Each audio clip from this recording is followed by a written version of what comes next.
नमस्कार।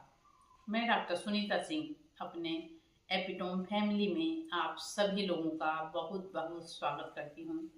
Welcome welcome welcome. आप सभी में विराजित उस सर्वशक्तिमान परमेश्वर को मेरा सत सत नमन। गुरुदेव से प्रार्थना वे आशीर्वाद भरा हाथ मेरे मस्तक पर रखें और माँ सरस्वती से निवेदन वे मेरे कंठ में विराजमान हो। आप सभी लोग हम लोग मिलकर एक छोटा सा मेडिटेशन करेंगे। आप लोग एक आरामदायक पोजीशन में बैठ जाइए। अपनी पीठ सीधी रखना है और आंखें हल्की बंद। अब हम लोग गहरी गहरी सांस लेंगे। 3 बार हम ये प्रक्रिया करेंगे। गहरी गहरी सांस लेना है, थोड़ा सा रुकना है और फिर छोड़ना है। शुरू करते हैं।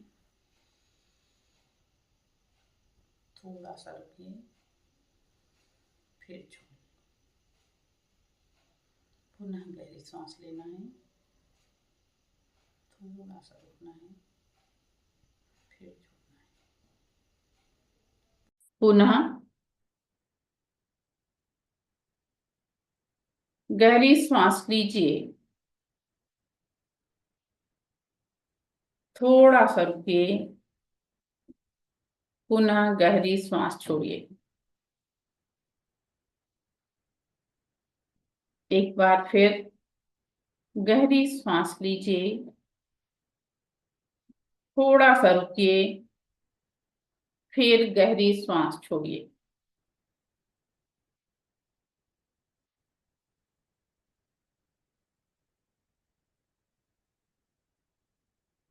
अब मैं आप लोगों से एक निवेदन कर रही हूँ कि आप लोग कहाँ कहाँ से हैं। आप लोग चैट बॉक्स में अगर मुझे लिख के बताएंगे तो मैं थोड़ा सा आप लोगों से परिचित हो पाऊंगी। इसलिए प्लीज आप लोग चैट बॉक्स में लिखिए आप लोग किस जगह से हैं।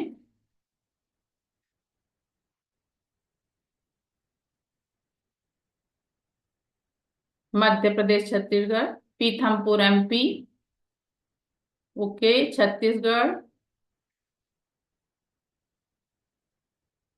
Pune,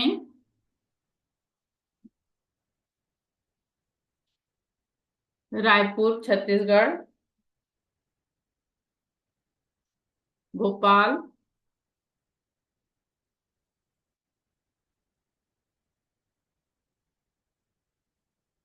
Raebareli Uttar Pradesh, Delhi, good good, Balaghat, Aurangabad, Bilaspur Chhattisgarh, Raipur Chhattisgarh, Jabalpur Chhattisgarh. जबलपुर छत्तीसगढ़ में नहीं आता ना, जबलपुर एमपी। चलिए ठीक है, ओके ओके। चलिए हम लोगों का एक छोटा सा परिचय हो गया। आप लोग अगर अपना वीडियो ऑन रखिएगा तो मेरे पास से एक एनर्जी जो है आप लोगों तक पहुंचती है। इसलिए अगर आप लोग वीडियो ऑन रखेंगे तो इसका थोड़ा सा बेनिफिट आप लोगों को मिलता है। क्योंकि आज जो हम लोग क्लास अटेंड करने जा रहे हैं, आप लोग जो आज क्लास ज्वाइन कर रहे हैं, यह एक एनर्जी की क्लास है। यह एक एनर्जी की क्लास है। अच्छा, इसके अलावा इस क्लास का कुछ रूल है। जैसे आप लोग अपना वीडियो ऑन रखिए, प्लस थोड़ा कंसंट्रेशन बना के रखिए, क्योंकि ये एनर्जी की क्लास है और हम इसे ग्रहण करके अपने जीवन में अपने परिवर्तन जो ला पाएंगे वो आप लोग महसूस कर पाएंगे। इसलिए आप लोगों को मैंने उसमें लिखा था कि पेन पेपर आप लोग साथ में लेके बैठे, साथ ही पानी की ग्लास भी लेकर बैठिए, क्योंकि इसमें जो है हम लोगों को थोड़ा थोड़ा पानी बीच में पीना है। क्योंकि आप लोग रेकी से जुड़े हैं और इसका जब मैं आप लोगों को शक्तिपात दूंगी, अट्यूटमेंट दूंगी, आप लोग एक हीलर बन जाएंगे। आप लोगों में 10% एनर्जी फर्स्ट लेवल में आ जाएगी। 10% एनर्जी जब मैं शक्तिपात दे दूंगी तो आप लोगों में आ जाएगी। एक हीलर को हाइड्रेटेड रहना चाहिए, इसलिए जरूरी है कि हम लोग थोड़ा थोड़ा पानी बीच में पीते रहें। अब आप लोगों के चेहरे पे एक हल्की सी मुस्कान हो। उसके अलावा आप लोगों के मन में कोई भी प्रश्न होगा तो आप लोग उसको लिख के रखिए। क्लास के बीच में आप लोगों को नहीं पूछना है, लेकिन क्लास समाप्त होने के बाद आप लोग कोई भी प्रश्न मुझसे पूछ सकते हैं। समाप्त नहीं होगी, मतलब 10 मिनट पहले मैं आप लोगों से प्रश्न पूछूंगी। जो आप लोगों को पूछना हो वो आप लोग मुझसे पूछ सकते हैं, मैं आप लोगों को बताऊंगी। उसके अलावा आप लोग इस चीज को, ये वाली चीज याद रखिए कि इसके इसका उपयोग आपको कैसे करना है, ये चीज मैं आपको समझाऊंगी। उसके साथ आप लोग थोड़ा सा अपने आप को अलर्ट करके बैठिए। उसके अलावा जो भी पॉइंट आपको ऐसा लगे लिख लेना है तो उसको लिख लीजिए, जो आपके फायदे का रहे, है ना। साथ ही उसके अलावा इन 7 दिनों में जो है, मैं आप लोगों को जो पढ़ाने वाली हूँ उसमें मैं रेकी के विषय में आपको बताऊंगी। उसके बाद जो हमारा ऑरा होता है, जो हमारे शरीर के चारों तरफ लेयर होती है, जिसे आभा मंडल भी कहा जाता है, उसके विषय में बताऊंगी। साथ ही हमारे जो 7 चक्रास हैं उसके विषय में बताऊंगी। देखिए, आज के समय में सबके जीवन में एक होड़ लगी हुई है। सभी लोग अच्छी सुविधाएं चाहते हैं, अच्छा अपना जीवन चाहते हैं। ये बहुत होड़ जो लगी हुई है, उसमें क्या हुआ है कि लोग सक्सेस चाहते हैं, वो अच्छी बात है, लेकिन इन सब चीजों की जीवन दौड़ में हमारा जीवन थोड़ा अस्त व्यस्त हो गया है। जैसे बहुत सारे लोगों के जीवन में दिनचर्या में बहुत परिवर्तन है। जैसे देर से सोना, देर से उठना, हमारा खाने पीने का समय नहीं, खाने पीने पे नियंत्रण नहीं, पानी कम पीना, खाना भी हमारा ठीक से नहीं होता है, और जो भी चीज हम खा रहे हैं कई बार वह सही नहीं होती है। इन सब चीजों के कारण हमारे जीवन में कई बार तनाव, परेशानियां हम झेलते हैं, और हमारे जीवन में बहुत तनाव जो बना रहता है, रिश्तों में फर्क आता है, मन शांत नहीं रहता है, स्ट्रेस बना रहता है, धीरे धीरे बीमारियों का रूप भी ये ग्रहण कर लेता है। इन सब चीजों से अपने आप को बदलने के लिए आज आप लोग इस रेकी में जो आए हैं, मेरे गुरु कहा करते थे, रेकी सीखने के लिए नहीं है, रेकी जीवन जीने की एक कला है। रेकी जीवन जीने की एक कला है। रेकी में हीलिंग होती है। इस हीलिंग के द्वारा हम अपने स्वयं की तथा हमारे अपने वालों की, किसी तीसरे की, हम समस्या का हल इस हीलिंग द्वारा उसे दे सकते हैं। इसका बेनिफिट हम प्राप्त कर सकते हैं। अब रेकी हीलिंग जो होती है, एक दूसरे को भी दी जाती है और स्वयं के लिए भी हम यूज करते हैं। ये अच्छे जीवन की ओर बढ़ने के लिए एक ध्यान पे आधारित विधि है। देखिए, ये सारी विद्या योग से आई है, और इस विधि द्वारा हम अपने जीवन में परिवर्तन ला सकते हैं। हमारा अपने आप में शारीरिक, मानसिक, आध्यात्मिक, आर्थिक, अपने पूरे जीवन में अपने हिसाब से हम परिवर्तन ला सकते हैं। अब हम जानेंगे रेकी क्या है। रेकी जो है, यह जीवन जीने की एक कला है। उसके अलावा आज आप लोग सारे लोग अपनी एक एक सेल्फी ले लीजिए, और 21 दिन बाद पुनः आप लोग सेल्फी लीजिएगा, और आप में क्या परिवर्तन आया, आपके चेहरे पे क्या ग्लो बढ़ा, ये आप डिफरेंस खुद देख पाएंगे। रेकी जो है एक ऐसी मैनिफेस्टेशन पद्धति है जिससे हम अपने जीवन को खुशहाल बना सकते हैं। अपने आप को पूर्ण पॉजिटिविटी से हम भर सकते हैं। रेकी जो है यह एक जापानी शब्द है। ये रे का अर्थ होता है सर्वव्यापी, और की का अर्थ होता है जीवन शक्ति। तो मैम रेकी वाली यह प्रोसेस एक सेम है क्या? ब्रह्मांडी ऊर्जा है, और इस ऊर्जा ने संपूर्ण ब्रह्मांड को ढका हुआ है। ये किसी एक पर्सन के पास नहीं है, ये सभी के ये पास है। प्रोसेस लेकिन और रखी सेम इसका है। यूज कैसे करें, इसका हमें ज्ञान नहीं है। देखिए, जी। बहुत सारे लोग रेकी से परिचित होंगे। आप कितने लोग ऐसे हैं जिसको रेकी के विषय में पहले से पता था? प्लीज आप लोग थंब दिखाकर मुझे बताइए कि कितने लोग ऐसे हैं जिन्हें रेकी के विषय में पहले से पता था। ऐसे पर्सन है कोई?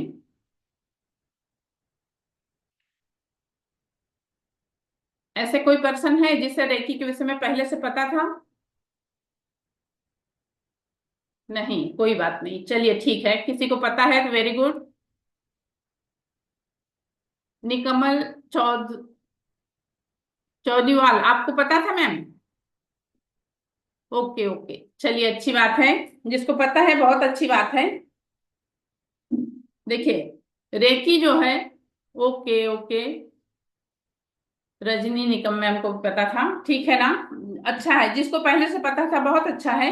और जिसको नहीं पता था, मैं बताऊंगी, 7 दिन में आपको इसके विषय में जितना भी ज्ञान है वो सारी चीज बताऊंगी।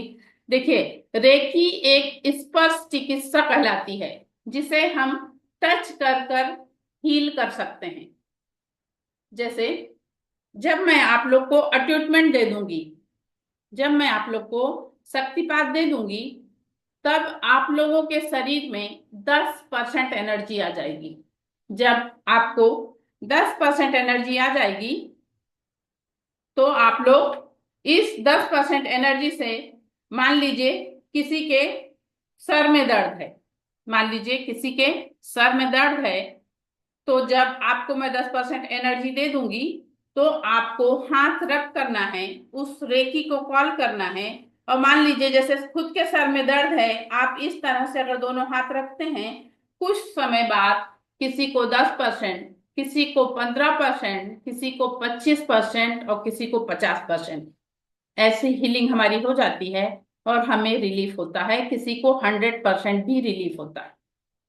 इस एनर्जी की ये वो है कि हम बिना दवा के अपना ट्रीटमेंट इस तरह से खुद कर सकते हैं। जब मैं आपको 10% एनर्जी दे दूंगी, उसके बाद ये परिवर्तन आप लोगों में आता है। फर्स्ट लेवल में जो है, आपको 10% एनर्जी मिलती है। जो लोग सेकेंड लेवल करते हैं, उनको 40% एनर्जी मिलती है। जो लोग सेकेंड लेवल करते हैं, उन्हें 40% एनर्जी मिलती है। और जब 40% एनर्जी आदमी को मिल जाती है, तो जैसे मैं यहाँ बैठी हूँ, और मैं चाह रही हूं कि बॉम्बे में कोई पर्सन है, उसे किसी प्रकार की तकलीफ है, या वो अपने जीवन में किसी प्रकार का ग्रो चाह रहा है, किसी को अपने सर्विस में तरक्की चाहिए, किसी को अपने बच्चों के जीवन में, उनके एजुकेशन में ग्रोथ चाहिए। उस सब चीज के लिए हम, जब सेकंड लेवल का शक्तिपात आपको मिल जाता है, तो आपके शरीर में 40% एनर्जी आ जाती है, और आप उसे 40% की एनर्जी से हील कर सकते हैं। उसके बाद जब थर्ड लेवल में आप पहुंचते हैं, तो आपको 100% एनर्जी का सिंबल मिल जाता है। तब आपके शरीर में 100% एनर्जी आ जाती है, और आप 100% एनर्जी से उस पर्सन को हील कर सकते हैं। चलिए, इस तरह की इसकी वो है। अब मैं आपको आगे बताती हूँ। चीनी जो है, इसे ची कहते हैं, और रसियन जो है, इसे बायोप्लास्टिक एनर्जी कहते हैं, और अंग्रेज इसे लाइट कहते हैं, होली स्पिरिट कहते हैं, और हम हिंदू इसे प्राण ऊर्जा कहते हैं। हमारे भारतीय ग्रंथ अथर्ववेद जो है, इसमें इसका उल्लेख दिया हुआ है। यह हमारे हजारों वर्ष पुरानी एक प्राचीन पद्धति है।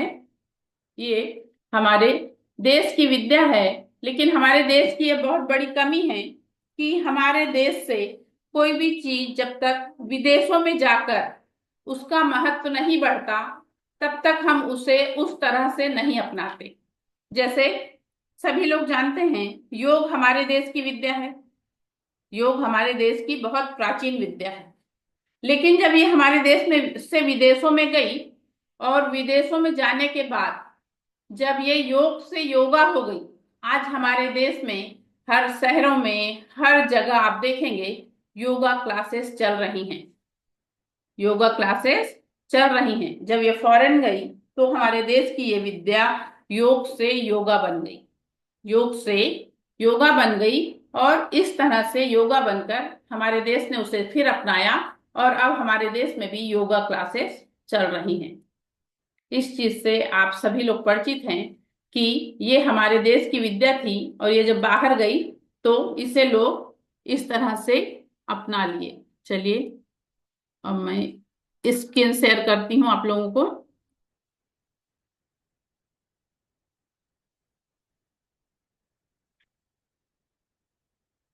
चलिए स्क्रीन दिख रही है आप लोगों को। देखिए आज के समय में जीवन की बाधाओं और परेशानियों को सरल और सफलतापूर्वक खोलने का एकमेव प्रवेश द्वार ये जो रेकी है, ये हमारे जीवन में इस तरह से परिवर्तन लाएगी।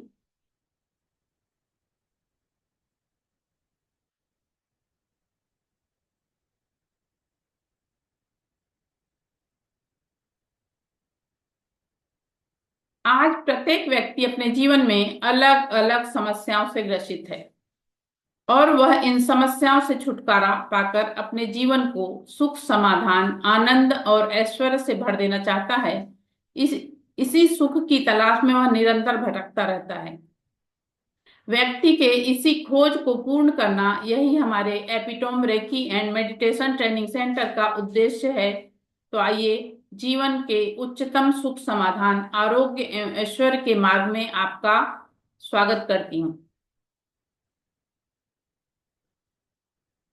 आइए इस फर्स्ट लेवल में अपने सर्वोत्तम खुशहाल जीवन की यात्रा शुरू करते हैं। इसमें हम उस ऊर्जा का अनुभव करेंगे जो हमारे जीवन को सर्वोत्तम सुख, समाधान, आनंद और ऐश्वर्य से भर देगी। देखिए ये डॉक्टर मिकाऊ उसूई हैं।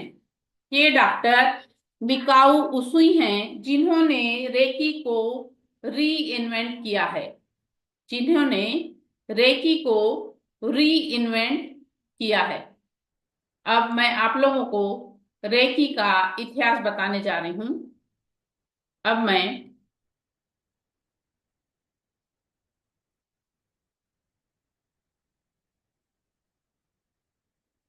आप लोगों को रेकी का इतिहास बताने जा रही हूं। रेकी एक जापानी पद्धति है। एक डॉक्टर मिकाऊ उसूई थे। ये एक पीएचडी होल्डर थे और ये जापान में कॉलेज में पढ़ाया करते थे। एक दिन क्या हुआ, इनके एक स्टूडेंट ने इनसे पूछा कि सर कोई ऐसी विद्या है जिससे मनुष्य को सारी समस्याओं से मुक्ति मिल सके, क्या ऐसी विद्या है? तो डॉक्टर मिकाऊ उसूई जो थे, इन्हें ये पता तो था कि ऐसी विद्या जरूर है, लेकिन हाउ टू यूज, इसे यूज कैसे किया जाता है, इसके विषय में इन्हें ज्ञान नहीं था। लेकिन वे स्वभाव से ऐसे थे कि वो इन सब चीजों को सर्च किया करते थे, खोजा करते थे कि उन्हें कुछ मिल जाए। लेकिन उसके बाद क्या हुआ, इनके जो गुरु थे वे जैन मुनि थे। उन्होंने जाके जैन मुनि से परमिशन ली और वो इंडिया आए। वे इंडिया आए और इंडिया में आके उन्होंने काशी बनारस में 7 साल रहकर संस्कृत सीखा। 7 साल रहकर संस्कृत सीखा और संस्कृत सीखने के बाद उन्होंने अथर्ववेद वगैरह को का अध्ययन किया। अथर्ववेद वगैरह का अध्ययन करने के बाद यहां से वे लौट के जापान गए। जब वे जापान लौट के गए तो वे अब उन्हें ये चीज का एहसास हो गया, जब वे भारत आए, इंडिया आए, तो उन्हें ये चीज का पता लगा कि यहाँ पे जो पहले ऋषि महात्मा लोग थे वे हजारों वर्ष तप किया करते थे, तब उन्हें कुछ प्राप्त होता था। तब उन्हें कुछ प्राप्त होता था। इस चीज का उन्हें ज्ञान हुआ। वे यहां से लौटने के बाद उन्होंने, वहां जाने के बाद वे अपने गुरु से मिले और उन्होंने बहुत सारे अन्य धर्मों का भी अध्ययन किया, जैसे क्रिश्चियन धर्म का किया, जैन धर्म का किया। ऐसे करके कई धर्मों का अध्ययन करने के बाद उन्हें ये समझ में आ गया था कि मुझे इसके लिए बहुत मेहनत करनी होगी। वे जाके अपने गुरु से कहते हैं कि मुझे इसकी खोज में जाना है, मुझे इसकी खोज में जाना है। और वो इस चीज को समझ गए थे कि किसी भी चीज को प्राप्त करना सरल नहीं है। इसलिए उन्होंने अपने गुरु से परमिशन लिया और ऐसा प्रण किया कि मैं 21 दिन का उपवास करूंगा, जिसमें मैं अन्न और जल दोनों ग्रहण नहीं करूंगा, और ऐसे करके मैं इस विद्या के लिए मेडिटेशन करूंगा। और वे परमिशन लेके जापान के एक कोइरामा नामक पहाड़ी पर जाने लगे। तो जाते समय उन्होंने, जब यहां से निकल रहे थे तभी उन्होंने कहा कि मैं 21 दिन का उपवास करूंगा। तो उन्होंने इसके लिए क्या किया, एक पोटली लिया और उस पोटली में 21 पत्थर ले लिए और जाकर उस कोइरामा नामक पहाड़ी पे पहुंच गए। वहां जाने के बाद जब एक दिन बीत जाता था तो वो एक पत्थर उठाते थे और उस पहाड़ी पे फेंक दिया करते थे। ऐसे करते करते दूसरा दिन होता था, दूसरा पत्थर, तीसरे दिन तीसरा पत्थर, ऐसे करते करते जब 20 दिन बीत गया तो उनको थोड़ा दुख हुआ कि मैं इतना व्रत उपवास कर कर इतने नियम से इस विद्या को अर्जन करने के लिए आया था, मगर मुझे कुछ प्राप्त नहीं हुआ। ऐसा सोच के वे दुखी हो रहे थे। तो शाम के समय क्या होता है, ब्रह्मांड से उन्हें ऐसे बड़े बड़े कलरफुल बलून्स उड़ते हुए दिखते हैं, बड़े बड़े कलरफुल बलून्स उड़ते हुए दिखते हैं। और वे उनके तरफ आ रहे थे, ऐसे आकाश से, आसमान से उनके तरफ आ रहे थे। वे बलून्स उन्हें दिखाई दिए और यह उनका शक्तिपात, उनका जो शक्तिपात है, जो मैंने आप लोगों को बोला ना कि मैं आप लोगों को शक्तिपात दूंगी तो आप लोगों में 10% एनर्जी आ जाएगी। ये शक्तिपात उनका ब्रह्मांड द्वारा हुआ, ये शक्तिपात उनका ब्रह्मांड द्वारा हुआ। वह बलून्स, वो सारी ऊर्जा उनके पास ब्रह्मांड से आई और उनके पास पूरी रात जो है उन्हें ब्रह्मांड से वो ऊर्जा मिलती रही। जब दूसरे दिन, वो 21वें दिन उठे, तो उठने के बाद उन्हें यह एहसास हुआ कि मुझे कुछ प्राप्त हुआ है। वे बहुत खुश होकर नीचे उतरने लगे। जब नीचे उतरने लगे तो उनके पैर जो है एक जगह पत्थर से टकरा गया और पत्थर से पैर टकराने के बाद उनके पैर से खून निकलने लगा। तो एक स्वाभाविक अपन लोगों की हैबिट होती है, अगर कहीं चोट लगती है तो हम अपने दोनों हाथ से उसको पकड़ते हैं। उन्होंने जैसे ही अपने दोनों हाथ से उस अंगूठे को पकड़ा, उनका खून बहना बंद हो गया। उन्हें एहसास हुआ कि मुझे कुछ मिला है। उसके बाद वो नीचे जब उतरे तो एक होटल में गए। होटल में जाने के बाद उन्होंने कहा कि मैं 21 दिन से व्रत रह रहा हूँ, मुझे बहुत भूख लगी है, आप खाना दीजिए। तो होटल मालिक ने कहा कि आप इतने दिन से जब व्रत रह रहे हैं तो आप लिक्विड लीजिए। वो बोले नहीं, मुझे बहुत भूख लगी है, आप मुझे खाना दो। तो उन्होंने खाना खाया। जब वे खाना खा रहे थे, जो बच्ची उन्हें खाना परोस रही थी, उसके दांत में दर्द था, उसके गाल सूजे हुए थे और उस बच्ची को बहुत तकलीफ थी। जब वे खाना खाकर उठे तो उन्हें ये एहसास हुआ कि इस बच्ची की मुझे मदद करना चाहिए। तो उन्होंने होटल मालिक से परमिशन लिया कि क्या मैं इस बच्ची की मदद कर सकता हूँ। तो होटल मालिक ने बोला ठीक है, आप करिए मदद इसकी। जब उसने परमिशन दिया तो मिकाऊ उസുई ने उस बच्ची के दोनों गालों पे जब ऐसे हाथ रखा तो 10 से 15 मिनट के बाद उस बच्ची के गाल की स्वेलिंग उतर गई, उसके दांत के दर्द में उसे रिलीफ हो गया। ये उनका पहला अनुभव था, ये उनका पहला अनुभव था। उसके बाद जो है डॉक्टर मिकाऊ उസുई वहां से निकले और जाकर अपने गुरु के पास जब पहुंचे, गुरु के पास पहुंचने के बाद उन्होंने देखा कि उनके गुरु बहुत बीमार थे, उनकी तबीयत ठीक नहीं थी। तो 2 से ढाई महीना उन्होंने अपने गुरु की सेवा की और 2.5 से 3 महीना सेवा करने के बाद वे जब पूरी तरह से ठीक हो गए तो मिकाऊ उസുई अपने गुरु से पूछते हैं कि मुझे जो ऊर्जा मिली है, मैं इसका उपयोग कहाँ करूं। तब उन्होंने कहा कि जहां तुम्हें उचित लगता है वहां जाके तुम इसका उपयोग करो। तो उन्होंने सोचा कि सब लोग तो अपना इलाज खुद करवा सकते हैं, लेकिन जो बेगर लोग हैं, भिखारी लोग हैं, उन लोग अपना नहीं कर सकते, तो मैं वहां जाके उनका ट्रीटमेंट करूंगा। तो वे बेगर इलाके में उन भिखारियों की बस्ती में जाकर एक कुटिया बनाकर रहने लगे। और उस कुटिया में रहने के बाद वहां पे जो लोग थे उनकी वे सेवा करा करते थे। और उन लोगों का, जो पर्सन उसमें बीमार था, जिनको कोई चोट थी, जिसको कोई तकलीफ थी, उनकी हीलिंग करके, उनको ठीक करके वे अच्छी बस्ती में उन लोगों को भेज दिया करते थे। अच्छी बस्ती में भेजने के बाद वे देखते हैं कि 6-7 वर्ष बाद वे लोग वापस लौट लौट के जब आ रहे हैं, तो मिकाऊ उसूई बहुत दुखी होते हैं कि मैंने अपना सारा जीवन इन बेगर बस्ती में आकर अपना बिता रहा हूं और इन लोगों में परिवर्तन नहीं है, तो मुझसे क्या गलती हुई। वे अपनी कुटिया का दरवाजा बंद कर लेते हैं और बंद करने के बाद सोचते हैं। तो आकाशवाणी होती है कि क्या तुमसे उन लोगों ने इस चीज को मांगा था? क्या उन लोगों ने तुमसे मांगा था? और तुमने उन लोगों का जो ट्रीटमेंट किया उसके बदले में क्या तुमने उन लोगों से कुछ लिया? तो दोनों में आंसर आया नहीं। दोनों में आंसर आया नहीं।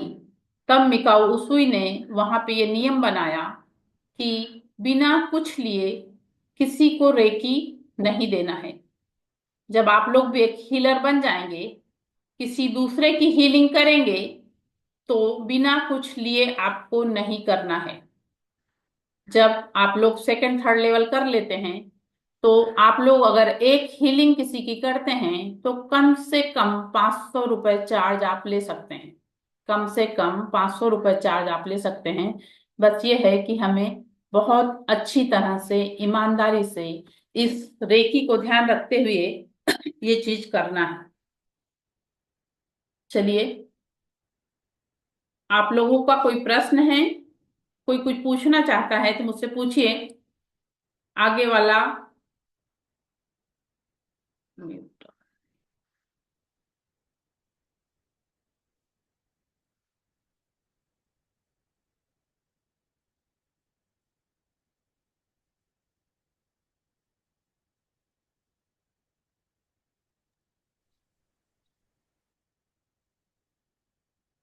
किसी का कोई प्रश्न है, हैंड रेज करिए।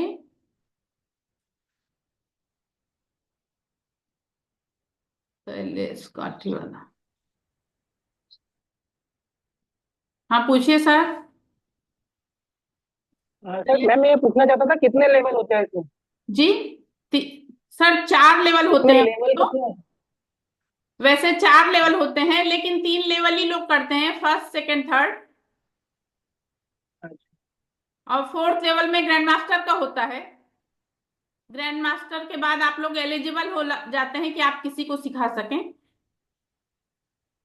क्योंकि आप किसी को ट्रीटमेंट फर्स्ट तभी। लेवल जी। फर्स्ट फर्स्ट लेवल लेने के बाद हम कितने सक्षम बन जाएंगे?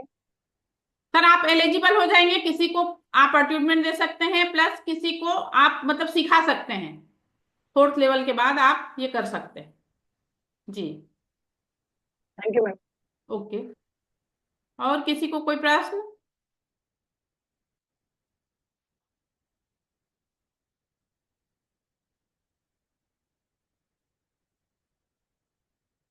और किसी को कोई क्वेश्चन हो तो हैंड रेज करिए।